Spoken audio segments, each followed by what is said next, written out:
Hi everyone, I'm Heba and welcome back. Today I'd like to try to do a different type of video here, different format I guess you could say. It is on this look that I'm wearing right now. I guess you could say it's a greenish gold look, for fall. So I wanted to do this tutorial here. And the format I'm going to do it is just speed it up a little bit and have music in the background, so it won't be too boring for you guys. But we'll try it and see how it works. If not, no harm, no foul. And it's using products that I really do like, and the palette, or one of the palettes that I used, is by Juvia's Place, the Nubian 2. I really do like this palette, not only because it has Nefertiti on the cover, but I do like these colors. I'll list all the products that I use down below, and well, let's just jump right into this tutorial and see how that works.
And here's the finished look right here. I guess that format wasn't too bad, huh?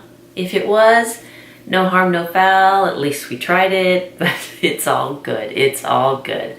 All right, you guys, thank you so much for watching this video. If you like this video, please give it a thumbs up and hit that subscribe button so you can see more videos like this. And you all have a wonderful day. And they're mowing the grass right now. And I'll see you next time. Bye-bye.